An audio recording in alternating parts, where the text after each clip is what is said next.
Mr. T.V. Narendran, President IMA and CEO and Managing Director Tata Steel Limited, Mr. Vishal Kampani, Senior Vice President IMA and Vice Chairman and Managing Director GM Financial Limited, Mr. Vineet Agarwal, Vice President IMA and Managing Director Transport Corporation of India, ladies and gentlemen. A very warm welcome to each one of you who have joined us today, both physically and online, on this truly special day. A very warm welcome to IMA's past presidents, council members, IMA members, LMA leaders, and friends of IMA in the audience. It is a pleasure to have each one of you with us this morning, and we are grateful for your sustained engagement and support. It is both a privilege and a joy to celebrate IMA's Foundation Day, and with it, the beginning of a 70th year. 70 years is not just a milestone, it is a testament to resilience and renewal. Since 1957, IMA has been at the heart of India's management journey, guiding leaders, shaping institutions, and creating platforms for dialogue that have helped our nation navigate change and seize opportunity. This year's theme, Transforming for Tomorrow, Growth with Resilience, speaks directly to the challenges of our times. We live in a world of disruption, technological revolutions, geopolitical shifts, climate challenges, and social transformations. In such an environment, resilience is not just about survival. It is about thriving, turning uncertainty into opportunity, and building growth that is sustainable and future-ready. India's story itself is one of resilience. Despite global headwinds, India continues to grow at one of the fastest rates in the world. But growth must empower people, strengthen institutions, and prepare us for tomorrow's challenges. That is where management plays a crucial role, by fostering agility, adaptability, and innovation across enterprises and governance. The program today reflects this very spirit. From geopolitics and technology to leadership across generations, inclusion, and the narratives of transformation in business and culture, each session is designed to explore how resilience can be turned into opportunity and how India can prepare for the future with confidence. The Foundation Day is also celebrated as the National Management Day, and today we reaffirm our commitment to strengthening India's management capability and contributing to the nation's progress.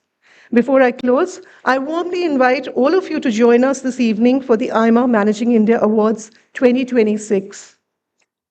The award ceremony is always a highlight of our calendar, and this year it is even more special as it coincides with the start of a Platinum Jubilee celebrations.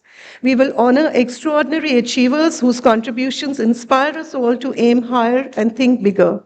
Before I end, a big thank you to all our sponsors who have made this event possible. Platinum sponsor Tata Steel, Diamond sponsors Kirloskar Brothers, Jindal Steel, Gold sponsors Apollo Hospitals Enterprise Limited, Air India Limited, Knowledge Partners KPMG India, Silver sponsors Triveni Turbine Limited, Transport Corporation of India, Bronze sponsors Nico Engineering Services Limited, GAIL India Limited, Associate sponsors Team Rajiv, Ambuja Neotia Group, Nico Cables Private Limited, Kavin K Private Limited, Indian Oil Corporation Limited, JK Cements Limited, NTPC Limited, Life Insurance Corporation of India, and Cochin Shipyards. Welcome once again, and let us begin this Platinum Jubilee Foundation Day with gratitude for the past, pride in the present, and confidence in the future. Thank you. Thank you, ma'am. May I now invite Mr. T.V. Narendran, President IMA and CEO and Managing Director of Tata Steel, to deliver the welcome address.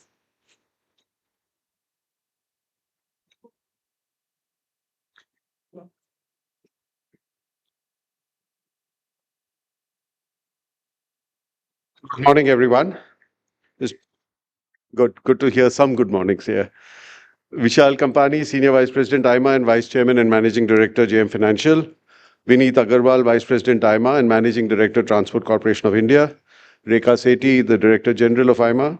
Our past presidents who are here, council members, members of the local management associations, ladies and gentlemen. Firstly, like I said, a very warm welcome and good morning to all of you. I know we keep talking of work-life balance, but we always find a Saturday to organize a conference, but I think for a good reason. It's a very special day and a very special year for IMA. Vishal, Vineet and Rekha, thank you for joining me in this kickoff for the for starting IMA's 70th year. 70 years is a long time for any institution, and many don't make it. The ones that do usually find a way to stay relevant through every turn in the road.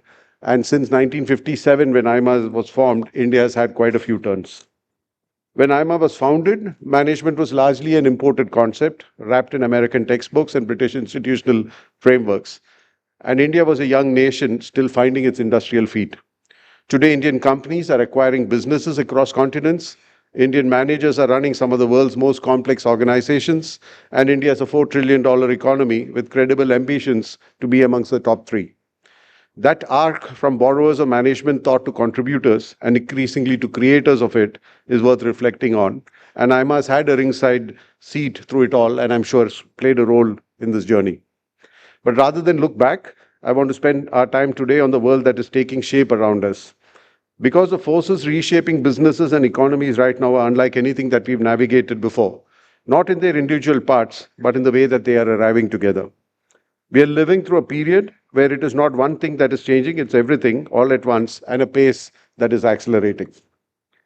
We concluded the India AI Summit here in Delhi just yesterday, and that in itself tells you something about the pace of change.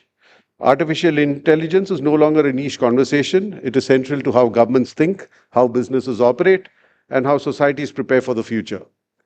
Geopolitics has gone from being in the background to center stage. Supply chains are being rewired, trade relationships renegotiated, and the very idea of globalization is being redefined. Climate change is no longer a distant risk. It is showing up in balance sheets and regulatory frameworks, and demographics are shifting in ways that will redefine labor markets everywhere, with India's young population being both our greatest asset and also a most urgent responsibility. Individually, none of these forces are entirely new. What is new is that they are unfolding simultaneously and at speed. This year's theme, Transforming for Tomorrow, Growth with Resilience, captures this well. Growth alone is no longer enough. Growth without resilience is fragile, and resilience without growth is stagnation. The organizations and nations that will thrive are those that learn to hold both together. India stands at an inflection point that most nations never get. Our digital infrastructure has leapfrogged what many developed nations have built over decades. Our startup ecosystem is vibrant and our manufacturing ambitions are real. The world is looking at India in a way it hasn't before. But let us be honest with ourselves. The quality of management across public sector, private sector, social sector will determine whether this moment becomes sustained prosperity or remain a story of potential unfulfilled. We need managers who understand technology well enough to deploy it wisely, leaders who can navigate complexity without losing sight of purpose, and organizations that can operate at global scale while staying rooted in Indian realities. If the past few years have taught us anything, it is that efficiency without resilience can be dangerous, and global supply chains optimized for cost proved vulnerable to disruption. Trade relationships, once considered stable, are being reconfigured, and geopolitics is influencing business decisions in ways that we had perhaps underestimated. We are seeing strategic trade realignments, potential FTAs with the US and EU, are not just trade agreements, but geopolitical signals. They offer access to capital, technology, and markets, but they also bring higher compliance standards, competitive pressures, and exposure to global regulatory regimes. Resilience, therefore, is not about withdrawing from the world, it's about engaging with it with capability and with confidence. In practical terms, it works at multiple levels. It is economic, having diversified markets and financial strength. It is institutional, reflected in systems that are adaptive and transparent. And it is human, rooted in skills, learning agility, and ethical grounding. This is where management matters. Because policies can create frameworks, but execution happens in countries, in public institutions, in universities, and startups. It happens through managers, people who allocate capital, develop talent, manage risk, and take decisions under uncertainty. So India's aspiration to become a developed nation over the coming decades will depend on our ability to navigate through the uncertainties and will have the consistency and still have the consistency of execution and on building institutions that can lead with foresight and absorb shocks without losing direction. That, in many ways, is the space IMA has occupied for 7 decades, bridging the world of ideas and the world of practice, connecting industry with academia, reaching not just the metros but Tier 2 and Tier 3 cities through its network of local management associations, and creating a critical mass of managerial prowess that can power India's journey. It is a role that is easy to underestimate but essential and hard to replicate. As IMA completes 70 years, its role remains relevant precisely as it creates a space for thoughtful dialogue between industry, policymakers, academicians, and young managers, and extends that conversation across the country. The discussions planned today around geopolitics, resilience, and transformation are very pertinent subjects, and they are practical concerns for every organization represented in this room. On this National Management Day, perhaps the simplest reflection is this: good management does not eliminate uncertainty, it prepares us to deal with it. Thank you and welcome once again for today's events. Thank you, sir, for setting the tone for the day. We now move on to the release of the IMA Platinum Jubilee Foundation Day souvenir. May I request the dignitaries on the dais to please kindly unveil the publication.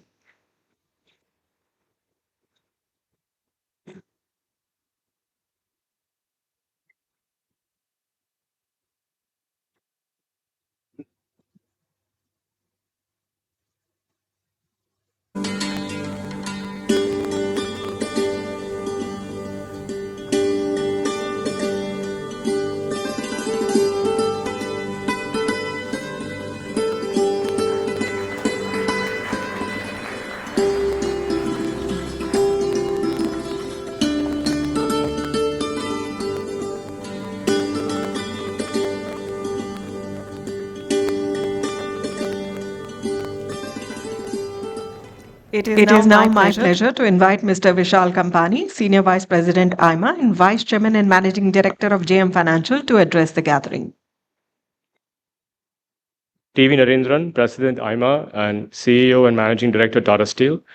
Vineet Agarwal, Vice President IMA and Managing Director Transport Corporation of India Limited. Rekha Sethi, Director General IMA. Ladies and gentlemen, it is a pleasure to be part of this celebration, and I'm privileged to be part of the IMA leadership team in its 70th year. As Naren explained, this is an incredible achievement, and 70 years is a long time. Today, we are looking at ways to transform Indian economy and make its growth more resilient. Financing of India's growth is a key issue in its resilience, and I'm pleased to share a capital markets perspective with you. India's capital markets have broadened and deepened during the past decade, and have shouldered a big part of the financing of capacity creation of various sectors in India, including infrastructure, industry, and services. The investor base has widened, and a lot of the liquidity in Indian markets now is provided directly or indirectly by Indian investors and Indian retail investors. Some of the data points to cover the same. If you look at the last decade, DMAT holders in India from 2015 have grown almost 8 times, from 2.5 crore DMAT holders to 20 crore DMAT holders in 2025. Let's look at mutual funds, assets under management. 2015, the mutual fund industry had 10 lakh crores in AUM. Again, that's grown 8 times to 80 lakh crores in 2025. The AUM to GDP ratio, which was at 7% for mutual funds in 2015, now is at 21% in 2025. And most interestingly, mutual fund AUM to bank deposits ratio has moved from 12.6% in 2015 to 33% in 2025. Indians have now become investors from being savers. What does that mean? That means that the market cap to GDP ratio, which has an average of 80% for the last 10 years, has seen an average of 129% in the last 3 years. While some may call this expensive, the US market cap to GDP ratio today stands at 210%. And this has led to one of the largest IPO booms in the Indian economy. Let me talk a bit about IPOs. IPOs are a marker of investor confidence in capital markets. And despite dips due to geopolitical factors last year, the Indian capital markets afforded substantial fundraising opportunities. Again, resilient.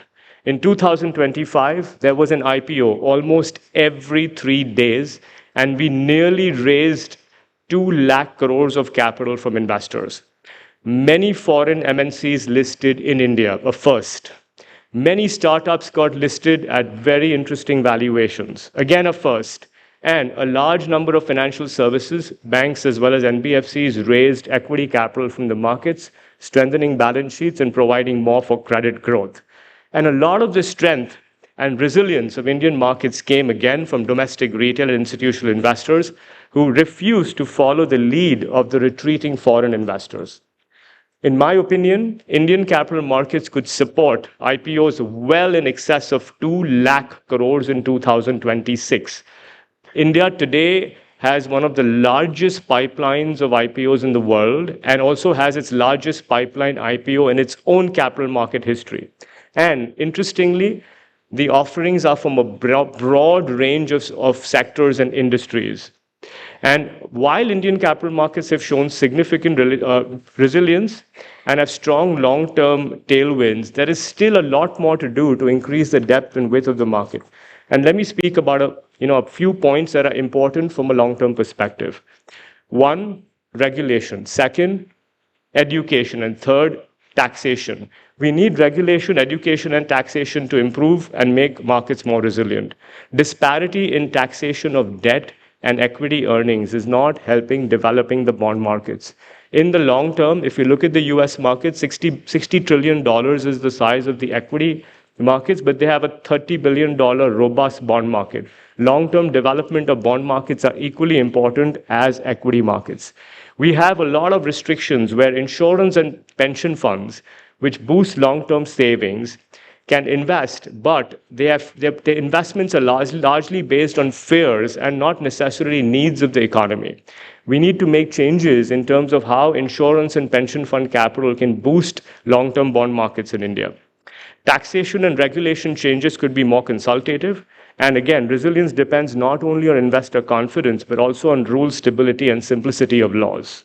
As India emerges from the risks and costs of geopolitics and trade uncertainties, the capital markets will be even more critical for rapid and resilient growth of the economy. Indian capital markets must be able to spike the required investment and to absorb the foreign capital inflows. India would need market reforms to make them deeper, wider, simpler, and more credible. The health and vibrancy of India's capital markets will be crucial in making India's economic growth resilient and transformative, and the market can do with all the support it can get. Thank you.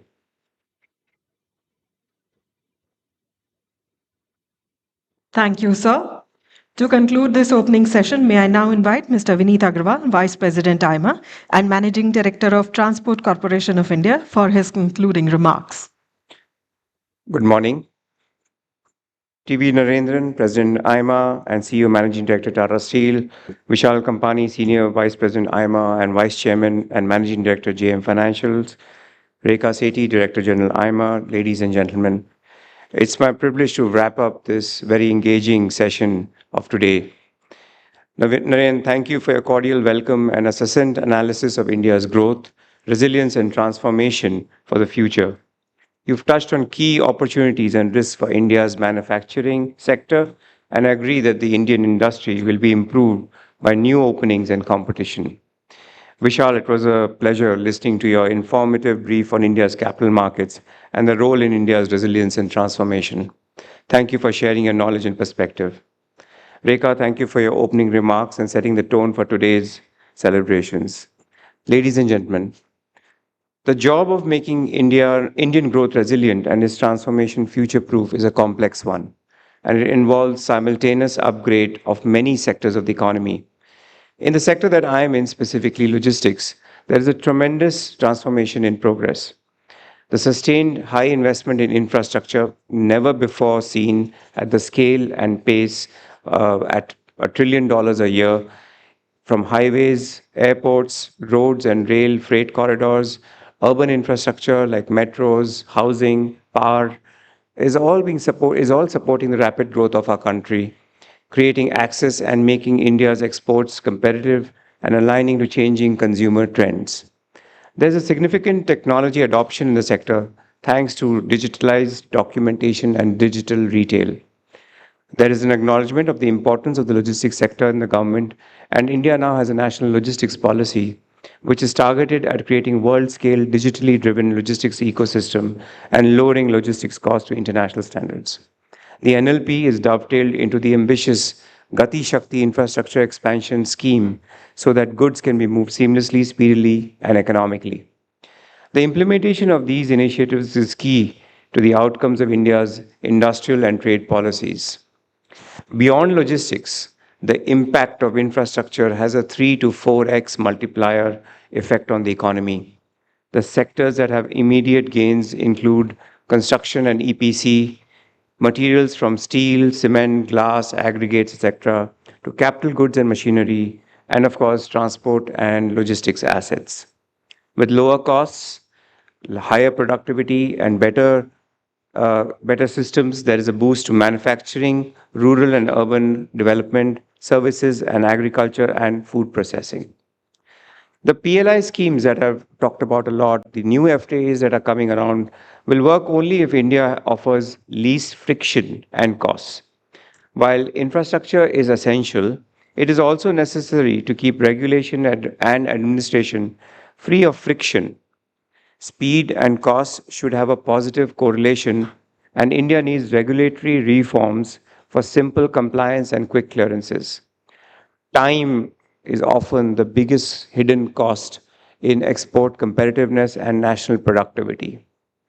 The growth of these sectors create their own challenges, and the most important being a tremendous skill gap. There is a need for significant change in the structure and the economics of skilling, be it reskilling and upskilling, including reskilling and upskilling. Increased consolidation and formality are critical for attracting capital and talent and technology, especially the use of AI, to this vital sector. The government policy and investment support also remains comprehensive, yet not holistic. While the center is quick to form ambitious policies and programs, the states also need to get up to speed. The first and last mile access remains a pain point in every aspect of our daily life, and workforce productivity is a big drag on competitiveness. Land, labor, all the factor reforms and environment rules and practices need to be cohesive to expand and upgrade the overall prowess of the country. Importantly, India is moving in the right direction, and I'm confident that infrastructure will turn out to be a key enabler of growth, resilience, and transformation of the economy. With these words, I welcome you all to a very exciting day ahead. Thank you.